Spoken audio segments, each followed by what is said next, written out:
Hello and welcome to Your Coaching Journey, a podcast for doctors about coaching. Whether you're a coaching doctor, a doctor who is learning to coach, or a doctor who'd like to build coaching into your professional life, then this is the podcast for you. Hello, I'm Tom Dillon, and with me today is Dr. Rebecca Howie. Good morning, Rebecca. Good morning, Tom. Good morning. Great to have you with us. I'm just going to do a brief introduction to let people know who you are. So Becky is a GP appraiser, a lifestyle medicine doctor, a transformational health coach, a women's health columnist, a group consultation advocate. And as if that wasn't enough, in 2024, she entered the world of television with regular appearances as a medical expert on Scotland Tonight. So how was that for you, Becky? That was great. That's quite a title list, isn't it? It is, yeah. There's a lot going on for you there. It actually is. But it's a lot. It's a busy life.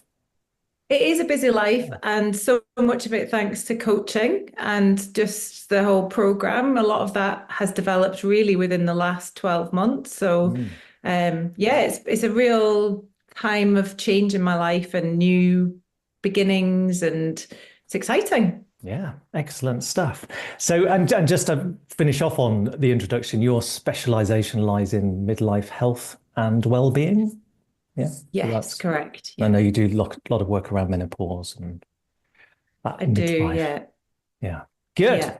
Excellent stuff. Trying to include men in that as well. So whilst I think from a medical doctor perspective, I do a lot of menopause stuff. I think from the coaching perspective, I do think sometimes men are being overlooked a little bit in that world, and I think it's really important to remember that society too.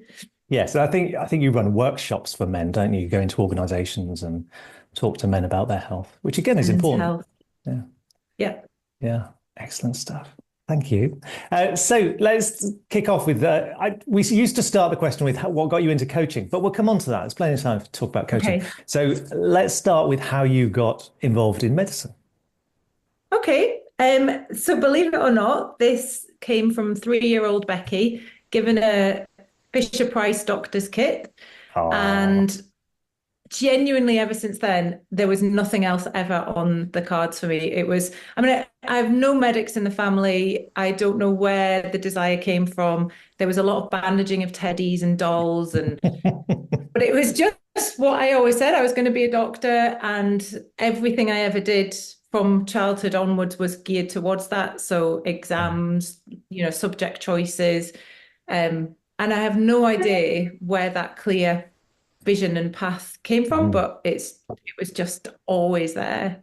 Yeah, and it's so much easier, I think, if you do have that clear vision. That, like you say, with just school, you've got a purpose, haven't you? Definitely. I have a 13-year-old who is currently about to choose her options for her what we call Nat 5s in Scotland, and she hasn't got a clue what she wants to do. And we were walking around at an event recently, and I thought, I can't even begin to imagine not having known what I wanted to do. And it is a real luxury, I think, to have that pathway set out. Doesn't mean you don't veer from it, but to have a kind of purpose and a desire. Just gives you that direction, doesn't it? My sister always wanted to be a journalist, and that saw her all the way through to her 3rd year in university, where she realised she probably wasn't cut out. She wasn't tough enough to be a journalist. And what she really wanted was to be in television.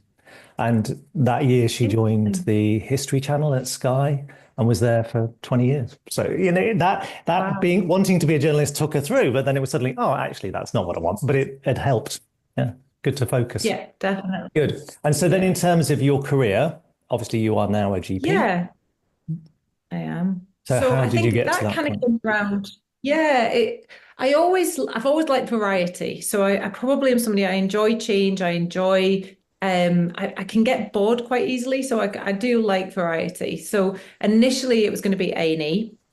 I loved the kind of speed and the pace and how active it was. But I am married to an orthopedic surgeon, and 2 of us working shifts just didn't really lend itself to a happy home, let's put it that way. Yeah. So did some thinking about things and thought, well, general practice is a good option because it's a nice avenue into other things as well. So it's a great thing. It has the variety, it has all of that, but it also opens up other potential doors. And so many people Mm. have portfolio careers and do sessions of general practice and other things. So that was kind of where general practice came from. And I've done that now for 15 years. And I would say probably, oh, I've had my children. So I think, again, your focus shifts away Mm. from career and into managing all that being a working parent brings with it. And then as they've got older, I think I've realized I am a lifelong learner and I do like new challenges. So I think in the last probably 5 or 6 years, I started to think, right, what else can I develop? Mm. Another thing that was a big move towards the sort of lifestyle medicine side of things for me was probably my mum died of breast cancer when she was 60, and I'd just become a mum myself for the first time. Mm. And I remember thinking to myself, like, I don't know what my genetics hold, but I do know there's things I can do about my life that might give me the best chances. Mm.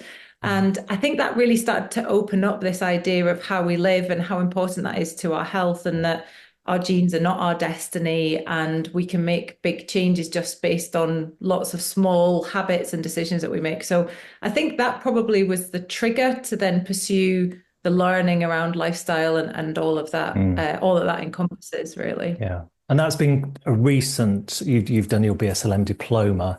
So that's been a recent Yes. development for you, hasn't it? So that obviously Yeah, has led you then to start thinking about coaching. Oh, absolutely. Yeah. yeah. So obviously we met at British Society of Lifestyle Medicine conference, Yeah. 18 months ago now. So yeah, that Yeah. was Yeah. our first meeting. So obviously you had that interest, and I think that the big thing with doing the BSLM diploma and a sort of lifestyle medicine diploma, it doesn't really tell you how you're going to implement it. It's there's lots of Absolutely. information coming Yeah. at you, but yeah, well, how do I actually use it?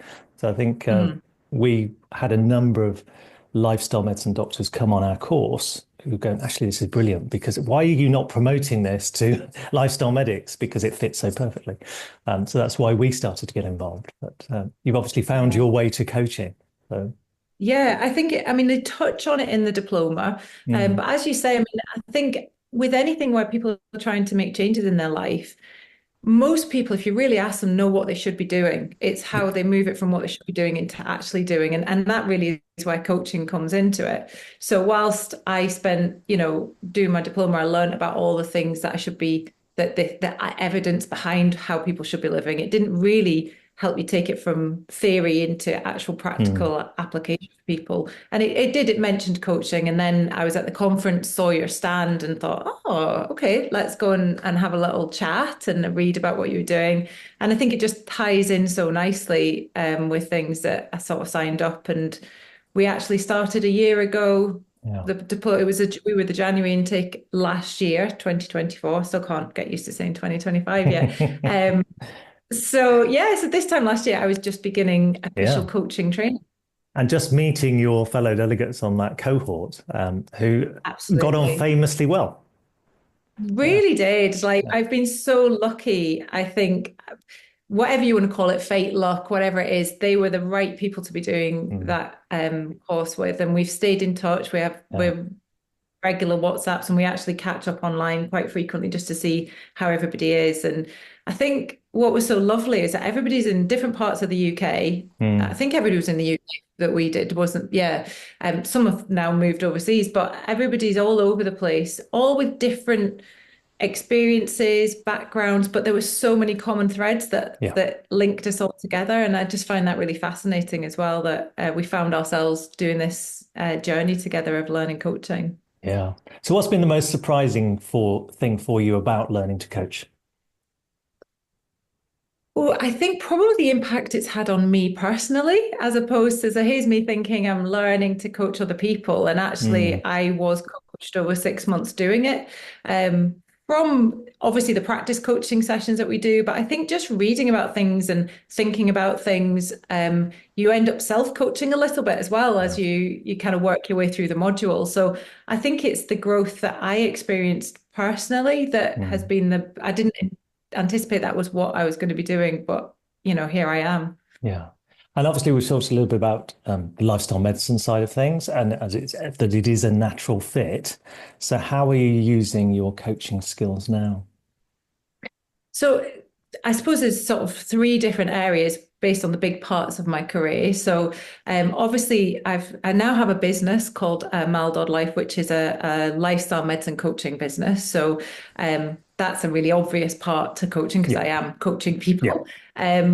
But as a GP partner, I'm finding myself using it as well. So examples would be obviously where employers have staff, mm, and you are often brought problems by staff. This has happened, this has happened, this mm, person said this person said that. And I find myself using coaching skills to try and manage situations, to try and help work out how we're going to move forward, depending on what the latest crisis we've yeah, got is. But using some of those skills has been really helpful. And then as a GP appraiser, obviously part of being an appraiser is helping people develop their own professional development yeah, plans, looking ahead to what they want to gain in their career in the next year. And again, I think you can use the coaching tools to help them to develop their PDPs without it's that idea that they're coming up with the answers and you're just opening up a space for yeah, them to do that. yeah. So I think that's been really useful to use sort of questions to try and open up that thinking for people. Yeah, and that's certainly been the message we've had from people that have been appraisers and then come to coaching. It's just saying, well, my appraisals have totally changed. It stopped being a tick box exercise and has now developed into a proper conversation about their future careers. Absolutely. But yeah, that's great. Lovely stuff. Thank you. So thinking about, and obviously there is this morph between lifestyle medicine and coaching. So how would you describe your approach to coaching? Yeah, I think it's probably fair to say it's more like a holistic approach. So Mm, I think one of the things that has always struck me in as being a GP is that you have this privilege of walking through people's lives with them, of walking through various seasons of life with them. mm, And you really see the impact that all sorts of parts of their life have on them. So whether that's and have particularly on their physical health, because that's what they've yeah, usually come to see you about, or their mental health. But you realize how important, relationships are, how important their emotional health, their work life is, their kind of self-esteem, their self-confidence, and it impacts on every single part mm, of their health. I truly believe we are spiritual as well as emotional and as well as physical, and we don't really consider that part of yeah, people. We're very focused as doctors onto the physical, and maybe because of mental health we think a bit about the emotional. So I think I would definitely think of myself as a holistic mm, coach, and every single person's situation is going to need focus on different parts of who they are. So yeah. it's really just trying to work out how we move forward for them. Mm. So how do you think that's changed your GP consultations for you? It's made me run behind a lot more, unfortunately, Tom. Yeah, sorry about that. It's not what we want, but Yeah, I mean, it's good. I enjoy them much more. I'm probably, there's ways you can catch up time, and you've probably depends where you get me in my surgery as to whether you're going to get coaching doctor or quick yeah, get the job done yeah, because we're running behind and people are sitting waiting for 45 minutes. So, but I definitely think with certain situations, it's been revolutionary just mm, to have an idea of how to ask people questions in a different way. yeah, I think one of the things that always struck me with the very first, I think it's before we even do our first session when you do some reading, and it was all about listening. And I think as doctors we like to think we're really good at listening, but I completely identified with listening to interrupt. yeah, Effectively, that's how we run our consultations quite yeah, often. It's yeah. get the key things out, jump in quickly. We have 10 minutes or Mm, 15 if you're lucky, get the info and move on. And I think that's changed mm, quite a lot, which does mean it takes a little bit more time. But I think ultimately, what I hope is the person leaves the room more sorted and then yes, less yeah, likely to have another yeah, appointment. yeah. Um, Yeah, so yeah, we that's really need to do some research around whether that's true, whether those yeah. people that you spend the time with do come back less. And it would make Yeah. sense that they do. I think there is some healing Yeah. in being listened to and just being able to say whatever you want. Interestingly, I had my supervision session with my supervisor yesterday, and I said, I just come back from holiday and I feel a bit flat, actually. Everything's fine, everything's going well, but I just feel a Mhm. bit flat. And just spending some time just talking it through with him, I felt fine afterwards. And I just needed to Yeah. get it out there and just talk about it. And yeah. So same, isn't it, for people coming into a doctor's consultation? There are things they Mhm. need to get off their chest. Mhm. And And they're not, for some people are very lonely and they have yes. nobody else to do Yeah. that with, and you become that person. And we could talk for hours, I'm sure, about fragmented societies and Mm, the loss of that kind of community that people used to have and connection. And as a result, sometimes the only person they have now is the doctor, yeah. which yeah, we could get political about what the Yeah. NHS is there for and all of that. Yeah. But, there's no doubt all of that impacts people's physical health. So Yeah, definitely. to try and ignore that is at your peril, really. Yeah. Yeah. So thinking about what you actually use from the coaching learning that you've done, what's your favorite sort of go-to coaching tool? I think I really like the empty chair exercise. I know you're a Good. Yes. fan. Find it really useful because I think a lot of people, especially in relationship issues and dynamics, I think you suddenly see a sort of light bulb moment where somebody they effectively put themselves in the other person's shoes and Mm, they suddenly start to have a greater understanding of why somebody might be reacting how they're reacting and saying what they're saying. And um I think for, resolving conflicts, even within the workplace, I mean, I've never done it with our staff. It would mm, probably be blurring boundaries a little bit if I a started little to bit. do that. But I think you can use it.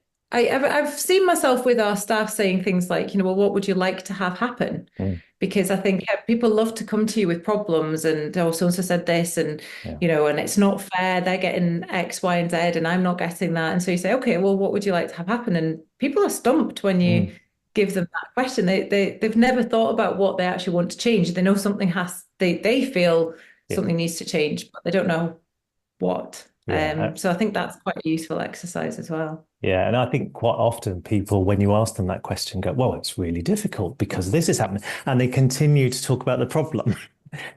So what would you like Yes. to have happen? You just have to repeat it a couple of times to get them to actually answer that question. Yeah, good. And Um, sometimes that's just, I don't know. yeah, yeah. But that's, again, it's that getting past that default setting of, well, I don't know. That's why I'm talking to you, to actually, okay, well, let's think about it. Do some thinking now. We've Mm. got some time. And Yeah. it's funny how little Yeah. people want to think about their own problems. And some of it is Mhm. just they want to moan about it. Some of it, they want you to solve it. Yeah. But yeah, it's really good to throw it back to them. And I think from Mhm. a, line management perspective, it helps stop people coming to you for things they really should be sorting out for themselves. If they know you're going to Yeah. ask them, so what could you be doing about this? She's asking me that question. Yeah, I didn't want that. That wasn't what I Oh, wanted you to do. yeah, people are funny. Yeah. Good. So I'm not sure whether you've now answered my next question, which was, what's your favorite coaching question? Because you've just said, Yeah, I guess kind of is, isn't it? it Yeah. What is. would you like Yeah. to have Do you happen? have another one? And I think you can tweak that in lots of different ways to apply to different situations. So, yeah, I think that probably is it because you Mm, can use it in all sorts of ways. Or, even with patients, sometimes, people come in really frustrated about this and the hospital this and the waiting list mm, this. And it's okay, so what would make the difference here for you? What is it you yeah, came here looking to have happen? And mm, even that they're often stumped. They don't know yeah. why they're there. Yeah. They just moan about it. Yeah. And interesting, we mentioned the empty chair exercise. I find it interesting that people will just do it. Okay, well, let's sit in their chair. Go and sit in, just become them. Yeah, And people do. And I think, oh, well done. I'm yeah. surprised that they go with it. But it is quite an amazing, it just changes things for them, doesn't it? That they are able to see it from someone else's perspective and maybe not do anything different, but just have a different awareness of the situation and what they're taking from it, how they're weighing it up. Um, yeah. Good. I do So, think when people understand each other better, it really helps, doesn't it? And I think, Yeah. having that space to think, well, actually, that person who's being very difficult with me, I know they've just gone through a divorce, or I know that this has happened, and they start to bring that knowledge into the emotion of the Yeah. situation, and I think that can sometimes help them Yeah. appreciate what's going on. And again, I think just providing that space for them so that they can reflect on those things. Whereas if they're just holding their position and going, well, I'm not happy about this, or they're doing this. Really angry. Yeah. Whereas if you get them to talk about it and they go, well, they are going through a divorce, and then it softens it all, doesn't it? Just putting themselves in their shoes. Yeah, great. Absolutely. Yeah, lovely. So in terms of your other professional roles, what's happening for you currently? Yeah, so it's really interesting because I am now very much on a new path. So I have officially resigned from GP partnership, which will finish in spring, which has been a really difficult decision because I love the people I work with, and I've really enjoyed, I've actually been a partner in two different practices for about 10 years. So it's a big switch Yeah. to move away from it. I I want to give enough time and space to building the kind of lifestyle medicine and the Mm. coaching part of my career. And as we said at the beginning, I'm juggling an awful lot of You are, yeah. things at the moment. And the difficulty is you can't do everything really well. Something has to give. So it's a bit of a I'm turning off the treadmill for a while. That was always that trajectory that I had from age 3. So, Yeah. 40 something years later, I'm changing the direction, and I actually have this really unknown ahead of me, which is terrifying and really exciting all at the Mm. same time because I've never been in that position in my life. I've always had an absolute, you do this, you do the exams, you do this, you do the Yeah. junior doctor years, you do the exams. Um, but I just think life's short and Mm. nobody knows what's ahead of us, and you've got to give things a try. And what I'm finding is doors are opening up Yeah. because I'm being willing to be out there. Like we talked about, the sort of TV stuff came out of nowhere, Mm. and I've really enjoyed doing that. Um, and you just have to, but you need the space and the Of time course, yeah. to do it. So that's kind of my next steps. And I'm sure if we chatted again in a year or two, goodness knows I could be an astronaut or it could Yeah. be Well, anything, Tom. you could be on Strictly this time next year. Never, never. I'd be more of a jungle kind of gal than a Strictly. Oh, okay. Yeah. You'd be on the Strictly. I would, yeah, I'd be eating bugs in a jungle, I think. Yeah. But congratulations. So that's great Thank news that you. you've made that decision, which is obviously the right decision for you at this time. So who knows Yeah, what the future holds, but great that you've been able to absolutely. take that step outside. And I think quite often, and obviously you've had some learning in the last year, but quite often it takes some external force to make you stop and think, doesn't Hmm. it? So, being made redundant or Yeah. that sort of thing is normally what Yeah. the catalyst for someone stepping back and going, actually, what do I want from life? So Hmm. great that you're doing a bit of life design now for yourself. Yeah, it's Yeah, lovely. definitely. And I'm very lucky because I can still keep my hand in. I can still Yeah, of keep a course. toe in the safety net of locuming and things like that. Mm. But it just suddenly, yeah, I think in life one of the things that I've done a lot of thinking about is how much money I spend in order to feel, how can I put this? We get very stressed, so we spend money to overcome the stress. So Yeah. we pay for nice things to cheer us up. Mm. And I think sometimes when you think, well, maybe if I had changed the stress Yeah. environment, I wouldn't need as much money in order to, because potentially financially, this is going to be a big shift for me. Mm. And it's just that understanding that sometimes you find your happiness in other things. And so you Yeah. don't need to be spending as much Yeah. because suddenly you have more contentment in other areas of life. Mm. So this is my theory. You can ask me in Yes. 6 months whether I'm Yeah. still holding to I it will. Well, or not. yeah. But no, I think you're right. I have a friend who was a solicitor. She's now retired, but a very well-paid solicitor. But she hated her job and she was constantly Mhm. going on exotic holidays. And it was almost like that was the payoff for doing something she hated. I was thinking, well, Yeah, why don't you just change what you do? But I think she was just on that treadmill, just couldn't see a way to get off it. absolutely. So Yeah. but she's sort of And all of retired society early. tells you that that's success, isn't it? So you get Yeah. this Yeah. sort of message that that's success, and Yeah. you think, well, actually, is it? Is it? Mm, You yeah. know, You're about to find interesting. out what.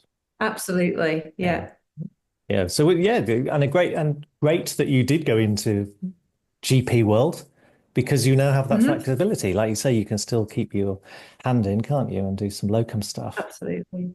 So it's And that it does give you portfolio. an, yeah, it gives you an exposure to people as well that you would Yeah. never have if you didn't do it. So Yeah. there's not much that I haven't heard about in a person's life that would shock me. Do you know, there's no, I Of don't think there's course. anything I Yeah. could tell that would shock me now, which is again a good thing because I think you Yeah. can be, compassionate about in Mm. people's situations and have some, you know, just hold them to just regard them well. Yeah. Doesn't matter where they've ended up in life. It's just Yeah. having that positive outlook on And them. I think sort of being a GP, you just see life as it is, don't you? Yeah, good. So outside of your professional life, what do you like to do when you're not focused on work? Definitely. So I've always like if somebody said to me, "What's your perfect day?" There would definitely be some sort of physical activity in there. So I Mm. really love moving my body, whether that's I like the gym, I like running. I go through Mm. seasons of running. I'm kind of getting back into it again. I've done a few marathons in the past, and then I hated it because I did too much of it for a while. Mm. So I definitely go through different things that I enjoy, but definitely physical movement. Got two dogs, love walking my dogs, quite often listen to you and Helen on a podcast while I'm walking my dogs. And yeah, so I think being physically active is really important to me. Just because you've got this amazing body, move it and Yeah. use it and enjoy it for what it can do. Mm. I have two children, so 13 and nearly 10 next week. Mm. So we are entering a new stage of parenting, Yeah. which is interesting. Mm. And And becoming a I think one taxi of the things I'm service.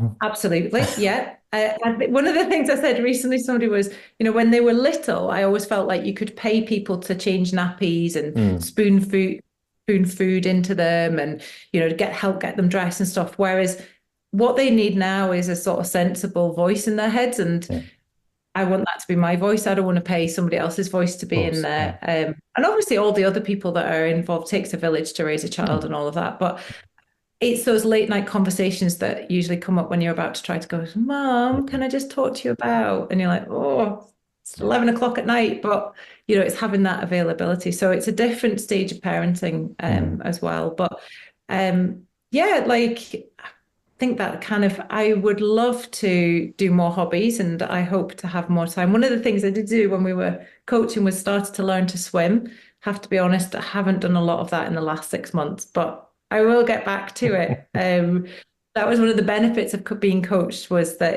it pushed me into signing up for Yeah. swimming lessons. But I do think that's something I'd like to spend more time when I've got more time to develop. Yeah. Bone conducting headphones has been a revelation for the people in my family who swim. So you can Interesting. wear them in the water. I think you can have an MP3 player that plays underwater, but if you're in the Yeah, water, you can listen on Bluetooth and yeah. interesting. So And where do you put your phone? In the lockers, well, or is it outside of well, no, the it's too far away in the lockers, but in terms of if you put it in a bag on the side, it's probably going to be safe, Yeah, it should be depending on what sort okay. of gym you belong to, but it's probably going to be Yes.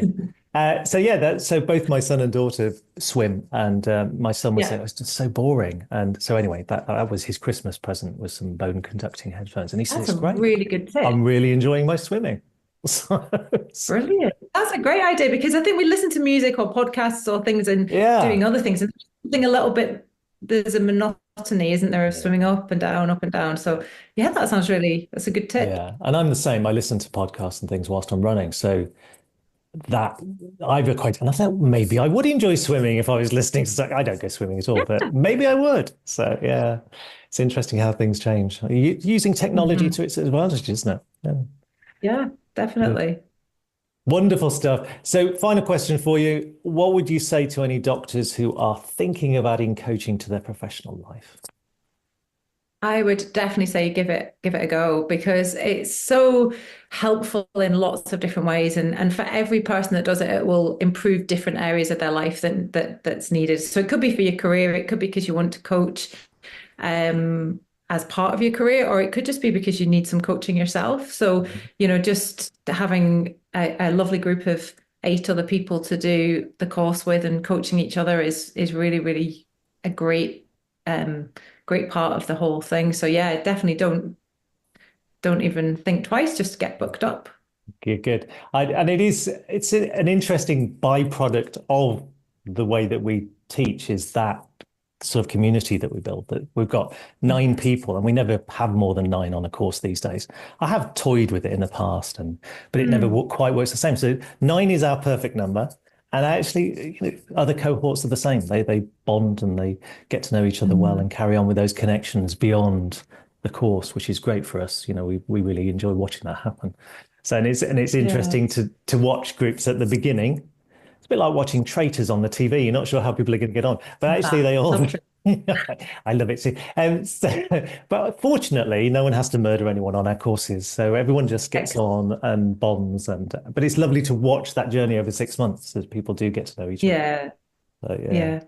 And out of interest, Tom, you'd want to be a traitor, wouldn't you? I don't know that I'd be a good traitor, because Helen. Okay. Helen says I have various tells when I'm just being a bit mischievous. So I have a smile that creeps over my face when I'm being mischievous. I should know you wouldn't be able to do it at all. It'd be too obvious. But my son's a great one for board games. I mean, he's an adult now, but and he has this game called Werewords, which is kind of like a bit like someone has to be the werewolf. So there's but you have to not tell anyone you're the werewolf. So I was actually quite good at that. So for short periods of time, I think I could get away with it, but not. I'd give myself away. But no, fascinating to watch that sort of human dynamic and how people think they can read other people. Yes. This season is really interesting for that, isn't it? I know exactly. 100%. 100%. Yeah. Really and having studied psychology, I kind of know, that you can't know what's going on in someone else's head. We talked a little bit about that before with patients coming in. There's loads of stuff going on for them that we have no idea of. And it's the same in that, you think, oh, I'm reading something. And what was interesting for me with this one was the sisters. So the sister knew something wasn't quite right.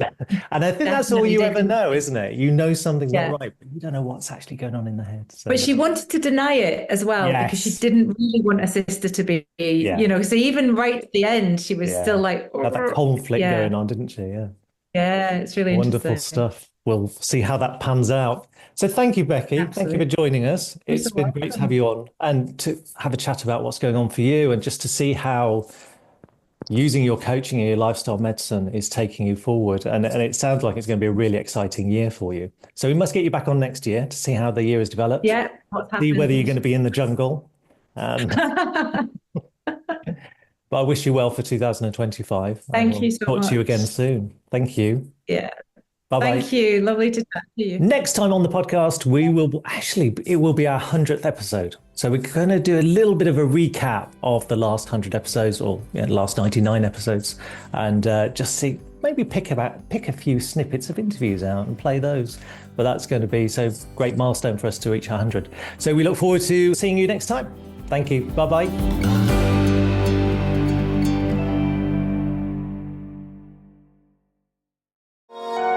This has been a Monkey Pants Productions podcast.